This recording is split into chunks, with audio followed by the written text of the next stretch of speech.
Hi everyone, welcome to my channel. It's Nikki here, and today it's time for part 8 of 30 ways to decorate a junk journal, or you can follow the hashtag JJJ30, which is also a playlist for all the parts we're using to decorate a journal. And we're doing a centre spread, and I've gone through my scrap box and done a bit of fussy cutting, and we're going to give this centre spread a cafe theme. But very quick, very easy, just using bits and pieces I found it in magazines. These two bits were a circle. Of course, I cut it in half, and the idea is just to extend out the two folded over edge bits to give them a bit of something, because I couldn't decide what to put down the side. So this is a piece of paper that I had in my stash. Now I'm popping down the same thing but cut into a circle a little bit smaller out of a book that I got at one of the book fairs, and it's all about that macaron company. Is it Laudra, however you pronounce it? It's a little diary that I found. And then just a little bit of extra, I cut these two pieces from a paint chip, because I didn't have the right sort of pink in my stash. So nothing like a paint chip to solve that problem and give you the perfect colour. That's why I always collect them. They're fabulous. And I was just lucky I had these two dies in my collection. I think they're perfect for a cafe-themed centre spread. So that's those done. Now we need to work on the inside. So another thing I grabbed from that little book that I bought was a recipe. I thought that was sort of an appropriate thing. What we're going to do is just glue down some bits and pieces that are cafe themed, just to create some interest in the background. I, again, couldn't decide whether to use stamps and in the end, I just went, look, I found all these little pieces. I think that should be fun. Then the next thing, look, in a nice cafe, I think you're going to possibly see a chandelier. So why not add that into the spread? Found that in a Daphne's diary, I think. Then next is just lots of little bits. Didn't quite stick down right, so we're just adding a few little dobs of glue there. And then I've got lots of doilies, but I sort of wanted something that wasn't a plain colour. So again, got my die cut machine out, grabbed this pretty piece of paper that I found in a magazine and created a die cut. Again, I've cut it in half and just using that to sort of cover up that bottom flap. Now, I could have used double-sided tape instead of glue. It would have been much easier probably to stick these down. But in Queensland, it's a subtropical climate. I find that double-sided tape just seems to deteriorate, and even though I've bought the acid-free one, I often end up with it losing its stick, or it even creates brown marks. So I don't bother with double-sided tape, just a few drops of glue. It doesn't have to be perfectly stuck down because it's not under any pressure. It's just sitting there. Then I found these two stickers in my stash. I bought them years ago from a D-stash. They just sort of relate to chocolatey goodness at a cafe. I thought, right, let's plop those down. And then I found all these little teacups and things. So I just fussy cut them out, and I'm just going to glue them down.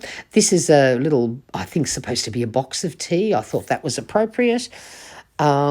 Just lots of nice, cute little bits just to sort of fill up those two sidebars. And then, of course, also in that little book, I found these really cute little images of some sweet treats. And what I did do, I only picked images that looked as though they had been done by watercolour rather than actual photos of things, just because I thought it's just, so that way it's sort of all a little bit cohesive. So I've sort of done tea on one side, and then I thought we'll put some coffee-related things over on the other side. can't remember which magazine I got these from, but my stash is huge. I have a whole tub full of magazine pages with pretty images. And of course, then I forget where I initially got them from. But it just nicely fills up that blank. Now, we need to make some journal cards. This is just some coffee dyed grid paper and coffee dyed paper, which I glued together. And we're going to do some stenciling. The idea of this was to use some texture paste because it's bright white and it will stand up against good contrast, I should say, against the coffee dyed paper. And I love using this. I think it's light stencil paste. It's really soft. It's really easy to use. Trick with this is to use plenty. You can scrape the excess off and put it back into the jar when you've finished, and just rub over it a few times. That way you sort of get the best coverage and try and make it relatively smooth.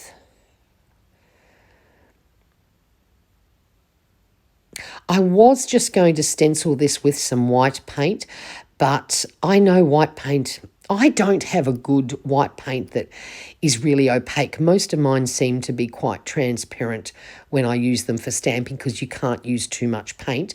So I find texture paste does a much better job.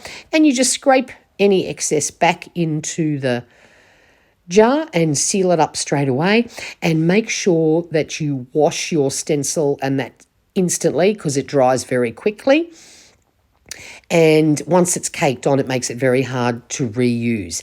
So they've had a few hours drying. Pardon me.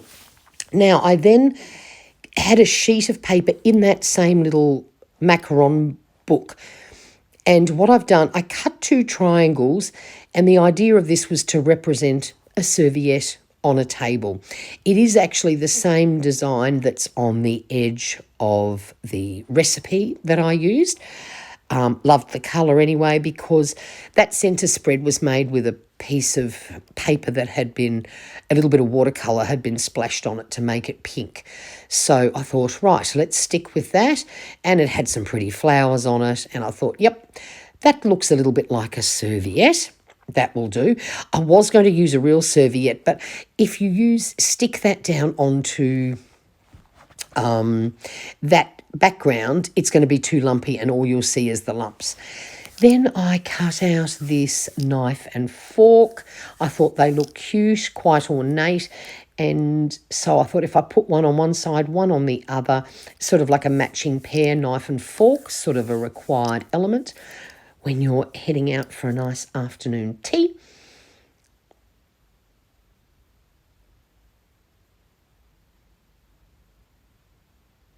All done. Easy peasy. Again, used my heavier glue rather than just a glue stick because it's on, oops, sorry, knocked the camera there, because it's on that bumpy surface.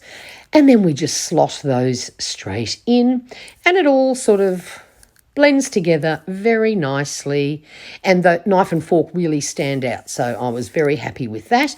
And then the lucky last thing I'm going to tuck in, I found this little guest check in my stash and I thought it was a perfect fit. So there you go, just using scraps. Hope you enjoyed this, keeping things nice and simple.